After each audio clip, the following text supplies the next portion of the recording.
Welcome back, everybody. This is Eric and Chad here with Iraq Veteran 8888. Today, we got another Gun Gripe episode for you, and we're going to be talking about 7-inch ARs and how dang useless they are. Hi there. This video is going to ruffle some feathers, but look, I obviously have a 7-inch AR right here, so I can make fun of my own gun if I want, but we are going to talk about why once you get below a certain barrel length in an AR, it's utterly useless, and we'll talk about that a little bit as we go here. Before we get started, I would like to thank our friends at Sonoran Desert Institute for supporting our videos. They have some awesome distance learning programs, wonderful instructors. If you're looking for a career in gunsmithing technology, you want to learn about reloading your own ammunition, tons of different things that they do, they are definitely a great resource. They accept a ton of different financial aid. Check them out, SDI, Sonoran Desert Institute. Check out the link down in the description box below and tell them we sent you. And a big thanks to them for being a patron of our channel. So Chad and I have been talking about this for some years now, and I can't believe that we have taken this long to get around to doing a gun gripe on it. But we've always talked about AR barrel lengths, and I'm kind of in the 20 or 18-inch club in terms of ARs. I like the velocity. You know, I like being able to launch heavy pills, long distance, and really kind of stretch the most power that you can get out of a 5.56 with that longer barrel. So I'm in the old school A2 category myself. I prefer an A2 type rifle, but with the advent of pistols and things or SBRs, it's like folks want to go shorter and shorter, and I get it. You know, they want a more compact weapon that's easier to maneuver, easier to stow. But let's talk a little bit about ideal barrel lengths in a compact configuration. How compact can we get and still maintain some good lethality out of 5.56? And how short can we go before it just starts to become an over-glorified 22 Magnum? Well, you know, you just cut the barrel off right there at the barrel extension, you know, and just make it a single shot. You know, the bullet's like sticking out of the end, you know, the chamber. That works pretty good. No, you mustn't tell lies, Eric. You've been on like the Mark 18 kick for a while. Yeah, like, but you Mark 18 want that 10.3. Got some barrel length, though. I mean, yeah, but all right, so look, 20 inch is the king, right? Velocity is what you want, right? That's what makes 5.56 perform so well is the speed that it runs at. You know, and most of the military loadings, like, yeah, the lead core 193s, the steel core 855, it's meant to perform terminally at certain velocity ranges.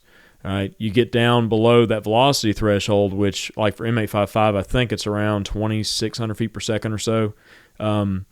It doesn't tumble as much. It doesn't perform terminally as well. That's why, like, when you get down to the shorter barrels, you've got a shortened range of which that bullet will perform as it's intended.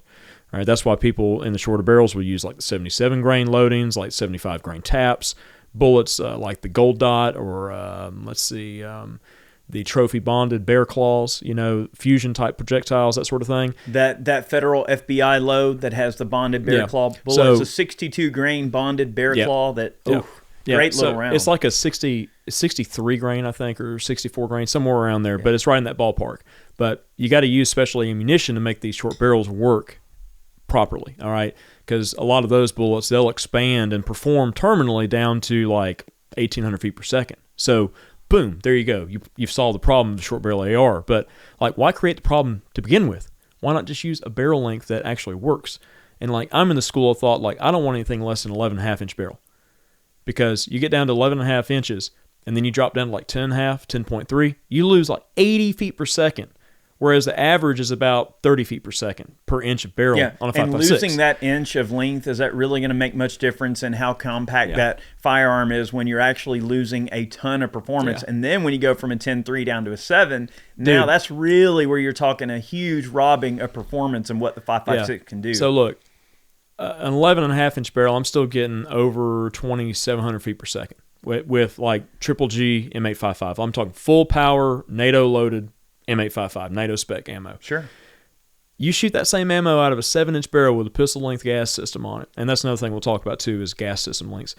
You're getting like 2,200 feet per second. You're talking 22 Magnum velocity with a slightly heavier bullet. I mean, so you're delivering more energy, but dude, like, you're not doing anything to mitigate the flash because you've got so much unburned powder out of that little bitty barrel that it's like unused energy. That's the way I like to think about it. All that powder you're just expelling into the environment. It's like you could have used that. And all that flash too. Yeah. So now you've got flash mitigation to worry about. And like, if you're trying to run it suppressed, I mean, there's some suppressors out there that can handle, the pressures out on a 7-inch AR barrel and all that unburned powder. But number one, you're destroying your blast baffle. You're filling your suppressor up with unburned powder, which I've seen some suppressors like go up from unburned powder, like collecting in them. It's interesting because you basically have a grenade on the end of your barrel. Nice. Okay, so that's kind of interesting to see, but like reliability issues, things like that. Like, man, like, dude, pick a better cartridge if you want to go with something so short. So the whole allure of a 10.3, when we look at like the Mark 18 or like the HM Defense that I have has a 12.5-inch barrel. I forget the exact barrel length on our POF 415. I want to say it's an 11.5. I think it's 11.5. Yeah. I think it's an 11.5. So when you get into that 10.3 to 12.5 territory, I guess you're kind of in room fight territory. Like it's meant for CQB operations, close in work. Yep. Maybe 100 yards and in is probably where you're at the maximum effectiveness Yep. of. I mean, now, like I can take my 12.5-inch HM, and we were taking that thing out to the farm and shooting gopher at 300 yards. Now, will it still, definitely hurt you at that distance? Of course it will. Well, let's see. What does Barry But say? is it doing optimally what it can do, what the cartridge is capable of? Yeah. And that answer is definitely no. No. But like I said, the ammunition that you choose to use in a shorter barreled AR is paramount because, like, the professionals out there that use, like, the Mark 18s, they're using 77 grain ammo, open tip match ammo. And it's like the Mark 262, one of the mod types of whatever mod they're up to now on the loading. But, that's a pretty stout 77 grain heavy load. They shoot at a 1-7 twist barrels, and it performs very well, terminally speaking, out of the short barrels. Especially at the ranges that they're using it. Yeah, at close range and also at a bit of an extended range too, just because of the design of that projectile. I've always liked that FBI load, that soft point FBI load that Federal loaded. Now, I wish it was easier to get, but it's almost impossible to get. You cannot get that load, but it performs great, especially out of short barrels and especially against foes who are not wearing body armor. Or auto glass. Like that load does really well with auto glass and things like that. Yes. But it's just, it boggles my mind. Like the short, like 7-inch kitty cat guns, they're cool. Like you go to a machine gun shoot or something, somebody's got a little kitty cat like A1, like throwing 3-foot, 4-foot fireballs out of it. Like that's cool. But like that's the end of it for me. I would never think that a useful tool to have like beside my bed. It's got to be at least an 11.5 with at least M855 in it. Because with that barrel length, you look at the velocity range that M855 is terminal at, and it gives me about 125 yards, which is more than enough for that platform. And I can run a suppressor on it, and it brings it right out to about the same length as a normal carbine. Yeah, especially in a home defense situation. Yeah. I mean, like, I'm in the school of thought that I like having a 12.5-inch gun as my home defense gun. And I have no problem running my HM, and look, and I feel well armed. Yeah, now you can get out to longer range with a short AR. All right, our buddy Chad over at Flatline Fiber, he recently took a carbine class down at Arena, and he was shooting a 12.5-inch gun out to 700 meters, with 77 grain ammo. So using good ammo, a good red dot magnifier, and shooting, like point targets. Wow. Normal, like, what do you call them? The like a D28. D28, yeah, like 18-inch wide, 40 tall, like a normal torso type target, out to 700 meters. Very cool. With a red dot, like it can be done. It will throw that pill out there. It will, and it'll put a hole in you, as Barry likes to say. It's like it'll put a hole in you weren't born with, right? Yeah. So that makes for a bad day, but that bullet's not going to perform as it would at 700 yards as it will at 100 yards. But you want the longest barrel that you can use for the given task. If it's a road gun or something, go with like a 14 and a half, 14.7 with a pinned and welded flash hider on it or something, or a 16-inch that you can just run loud, or if you want to get froggy, go with something short and run a suppressor on it. But this could also be an argument for what's a short AR? Like the detractors of running a short AR, what are they an argument for? Bullpups, right? So, sure. We could talk about that too, but it just, like I said, it always boggles my mind about the short ARs. But the other thing I want to mention was gas systems. So, like, the utmost reliability and softest shooting platforms are like your 18s, your 20s with a rifle length system, right?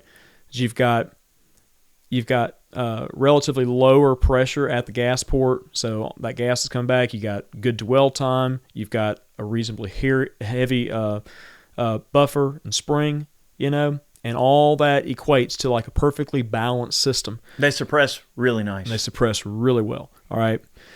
When you start shortening the barrel, obviously you have to shorten the gas system too. So you're getting higher pressure at the port, so you're having to shrink the port size to limit the amount of gas that's coming through there. You got to run heavier buffers, heavier springs to kind of, have this balancing act to get this thing to cycle smoothly and reliably and not beat all the internal components up and such. When you get down to a 7-inch barrel, you're running a pistol-length gas tube. And we're still talking about tens of thousands of PSI at that gas port, like 5 inches in, right? So it's a violent operation of this platform. So you've got to have a super heavy buffer, super heavy carrier, tiny little gas port, maybe an adjustable system if you want, and you're just beating the internal components like to smithereens in these things too. It seems that you're also introducing a lot of variables too. You are. So it's absolutely. like the more variables you're adding to the system, it seems like that's going to mess with the reliability of the platform as well. So if you are in the school of thought that you're going to trust a 7-inch kitty cat with your life, which I don't know why you would, but hey, if it's what you got, it's what you got. Just know that, when you're adding all those variables that you probably could run into some potential reliability issues as well. That's a huge thing. I've never seen anybody who put together one of these guns and had it work right out of the box, 110%. Like, they always have to be fiddled with. 50 Beowulf. Excuse me. Or like, strange oddball cartridges. I mean, I've even had problems with like 458 SOCOM trying to get it to run out of a short barrel. It's like, it's unfun. And it gets to a point you're like, I'm just going to go back to something standard. But here I am, like, talking about something standard, and I'm playing with 300 hammer.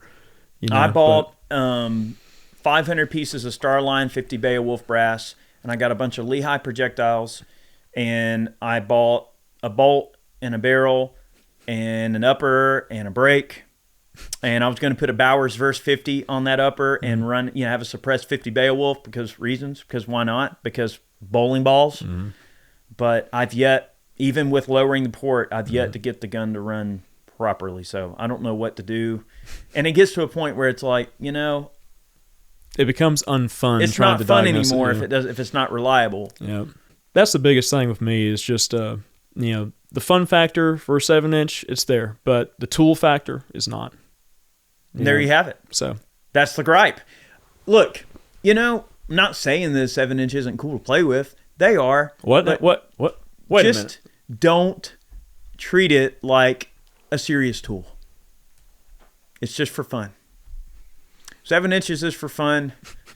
10.3 inches is for work. 12.3 inches is for when you got to really get in there for the deep dive and get the job done. Is this a gun channel or is this something else? What are we talking about here? Holy hell. What did I sign up for? Oh, my gosh, man. Hey, where's my contract? Oh, my gosh. All right. I'm about to read the fine print. No more dad jokes. Okay. We're not going to go there. But the point is, though, look, barrel length matters. And when it comes to ARs, the length matters. Okay? It is what it is. Here we go. Look, I mean, if you're going to shoot an anemic little cartridge that doesn't generate a lot of power to begin with, you need all the barrel length you can to get the maximum amount of steam out of that. And I think that it's like we started with that 20-inch AR that we've all known and loved, the A2 as being just a great platform with a proven track record. And then, it's natural to want to shorten it up, make it more compact, make it easier to tote around, easier to stow away and travel with, things like that. But there's some things that just need to be left alone, and there's some things that need to be honored. And, hey, if you're going to run 5.56, go on and get that 18-20-inch barrel and get the maximum power out of that pill, and you'll be happy you did. Look, the 18-inch SPRs that we build are fantastic guns, and not to, I'm not going to say what could or could not happen in the future, but we really like those rigs a lot, and I think you guys will too. I'll say real quick, just as like a addendum, 300 blackout. 300 blackout. All right, so the shorter AR barrels went like, got to be something to solve this problem where we can have more energy, in a short platform that's reasonably reliable and has options. So, I mean, J.D. Jones came up with 300 Whisper, right? It's like run some supersonics out of it and get more energy out of the same type of platform by expanding the projectile size, from 5.56 to 30 cal, and opening up that case neck, and run like 115 grain pills, whatever, and then swap over to your suppressor, and then run some big old heavy slugs out of it, and lob some bowling balls in, and you get like 45 ACP power out of a short, compact, pretty precise rig that can deliver a lot of energy on a target in a better platform than like 45 ACP, right? It's kind of the idea. And then, 300 Blackout was born. Kevin Brittingham solidified that with AAC. And, dude, that has been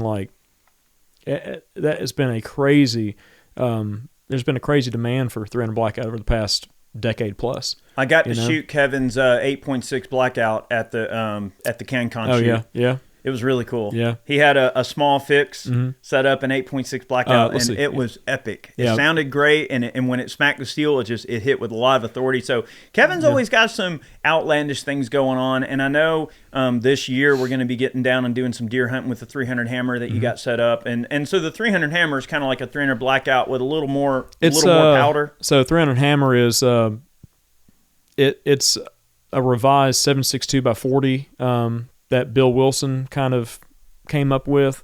So it's like a 300 Blackout Magnum, but it's only for supers. It's not meant for subsonic use. It's trying to wring the power out of a 30 cal in that short platform. Yeah, it's more or less just a necked up 5.56 case that you drop relatively lightweight 30 cal pills in. So 110s, 110s, 125s, 130s, 135s, up to 150s.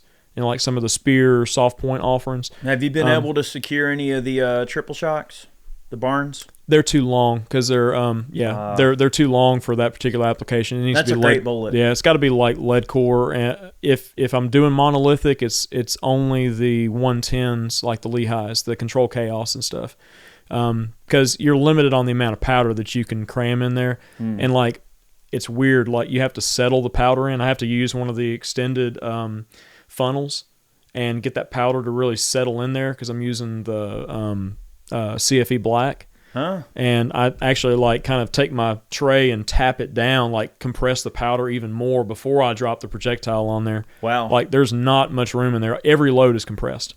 Yeah, but some people talk a little smack about compressed loads, but I like compressed loads because it's very consistent. Mm-hmm. Right, you don't have to worry about the powder moving around or settling in a weird position. Mm-hmm. You don't have to worry about case sensitivity where the powder sits in the case. You don't have to worry as much about temperature sensitivity.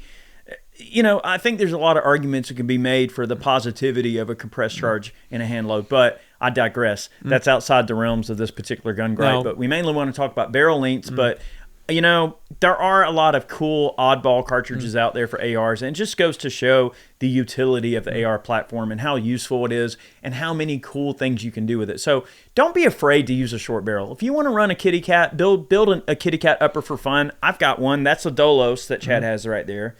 And that's got the quick release Dolos assembly. Check it out. Boop. So my gun broke. Oh my God. So, that's cool, and it's a conversation piece. It's neat. Is this something I would trust my life to? Well, if it's what I had, I would. But, you know, look, the AR is so cool, and there's so many things you can do with it. Don't be afraid to mess around. I mean, we're talking a little smack about 7-inch ARs, but it's just what you need to know about them. They're not all they're cracked up to be. Well, look, there's one more thing I want to mention. You Sure. were talking about 300 hammer. So, look, if it's a purpose-built rig, use the barrel length that, you know, you're basing your purpose on. Like the 300 hammer for me it's an 11.3-inch barrel. Yeah, you get the most bang for your buck out of like a 16 or an 18. You know, that's really where that cartridge shines, is burning up all that fast-burning powder, you know, as much as you can and getting those velocities up. But like for Georgia deer hunting, where I'm taking shots within 100 yards, I've got plenty of power with that 11.3-inch barrel. I mean, I'm pushing a 135 to, I think, 2280, somewhere right around there, just below 2,300 feet per second. I'm not losing much over a 16-inch barrel, but I can run my suppressor on there. And I've got this super compact, lightweight rig. I mean, the whole rig with a suppressor and an optic weighs like 7.6 pounds or something like that. It sounds like it's pretty comparable to 7.62x39 in terms of energy. Relatively speaking, it's kind of right in that ballpark. But and I've killed several deer and hogs using 7.62x39, but most of the 7.62x39 kills that I've made on deer and hog have been with 154 grain soft point. Yeah, so moving a little slower. But it works. Yeah, so this is a 135, and it runs pretty well. It delivers way more energy than you can get out of a 5.56, of course, and much more energy than I can get out of a 300 blackout in the same like barrel length range. Yeah. Like my 12.5, I shoot 110s out of it, but I can't come close to the energy that I can deliver out of the 300 hammer. Well, so that's going to be cool to see. I can't wait to see how that handles a whitetail. So we still got a lot of hunting to do this year, just on a side note. But, you know, I appreciate everybody tuning in. That's been Barrel Lengths. I mean, look, I think we made a pretty good case. You take it for what you will, but the information's there. It's well documented. It's well published. There's plenty of stuff if you want to dig deeper. But we thought this would be a fun thought experiment and a fun conversation to have. Let us know. What's your favorite barrel length in an AR down in the comments below. Are we wrong? Tell us how we're wrong. Are we right? Do you agree? Tell us we're right. I want to hear what you have to think. Let me know in the comment section down below. Thank you so much for tuning in. Big thank you to all of our Patreon supporters. You guys rock. Y'all are awesome. Thank you so much for supporting us directly. You can donate on Patreon if you wish to do so. Just go check it out at the link down in the description box below. Also, go over to Ballistic Ink and pick yourself up a snazzy new t-shirt. That's one way you can support our efforts directly if you wish to do so. Thank you so very much. Many more videos on the way, and we'll see you next time.